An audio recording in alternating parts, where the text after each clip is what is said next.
নমস্কার বন্ধুরা, কাজল ভিলেজ কিচেনে সকলকে স্বাগত জানাই। রোজকার মতো আজও রান্নাঘরে চলে এলাম। আজকে একটা আটার রুটি আর 4টে ডিম দিয়ে মজাদার একটি বাচ্চাদের টিফিন করে আপনাদের সঙ্গে শেয়ার করব। তার জন্য প্লিজ প্রথম থেকে লাস্ট পর্যন্ত ভিডিওটি দেখতে থাকুন। আশা করছি বেশ ভালো লাগবে। তো চলুন তাহলে শুরু করা যাক। তো আমি আগেই বলেছি, বাড়িতে থাকা কয়েকটা উপকরণ দিয়ে এই গরমে কিন্তু বাচ্চাদের দেখবেন স্কুলের ছুটি থাকে, সেইটাই আমি আজকে একদম অন্যভাবে একটু খাবার করে আপনাদের সঙ্গে শেয়ার করব। তার জন্য আমার লাগছে 4টে ডিম।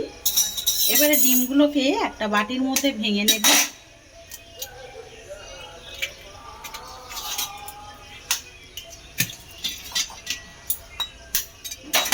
তো 4টে ডিমই একটা বাটির মধ্যে দেখুন ভালো করে ভেঙে নিলাম।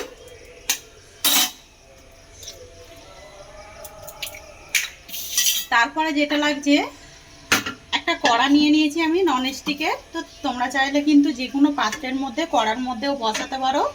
আর লাগছে একটা রুটি।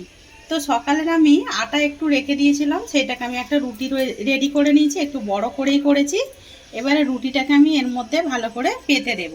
তো তার আগে এখানে আমি কড়ার মধ্যে দিয়ে দেব সাদা তেল। সাদা তেল একটু ব্রাশ করে দেব, তাতে করে অতি সহজেই উঠে আসে। দারুণ একটি মজাদার টিফিন বা পিৎজাও বলতে পারো। আমি সেইভাবে করছি, একদম ঘরোয়া পদ্ধতিতে আর কম সময় কম উপকরণ দিয়ে কিন্তু বাচ্চাদের সন্ধ্যার টিফিন বা সবাইয়েরই হয়ে যাবে এরকম যদি একটা চটজলদি হাতের সামনে করে নেওয়া যায়। তো এবারে তেলটাকে ব্রাশ করে দিলাম। রুটিটাকে আমি এর মধ্যে ভালো করে পেতে নেব। এবার এর মধ্যে দিয়ে দেব যে ভেঙে রাখা 4টে ডিম।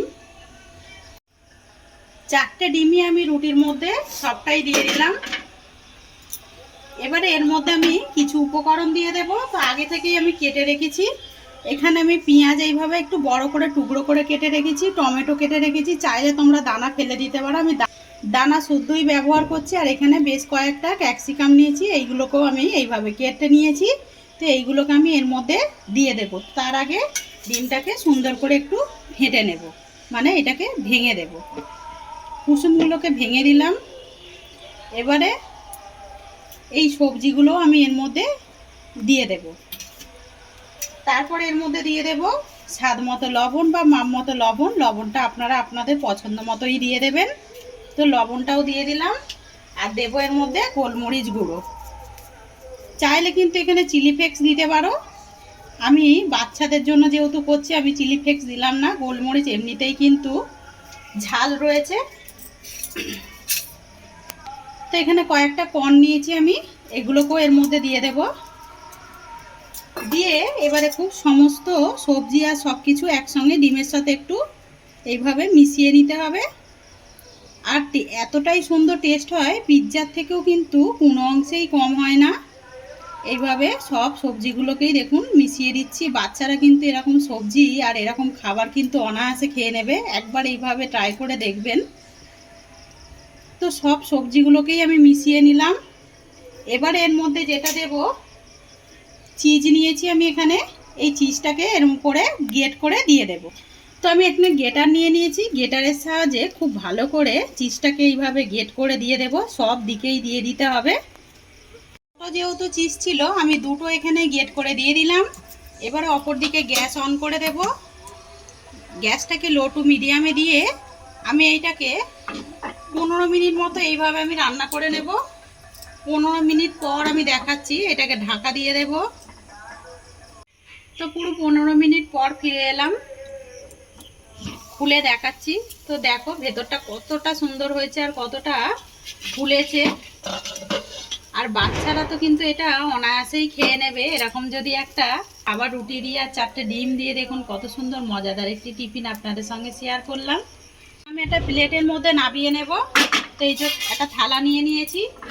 তো এটা অনায়াসে কিন্তু এটা বেরিয়ে আসছে। দেখো কতটা সহজে, যেহেতু রুটি রয়েছে আর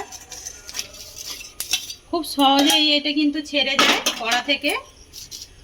আর দেখতে কতটা সুন্দর হয়েছে সেটা কিন্তু দেখেই বোঝা যাচ্ছে। তো এবারে এটাকে আমি কেটে দেখাচ্ছি কতটা সুন্দর হয়েছে।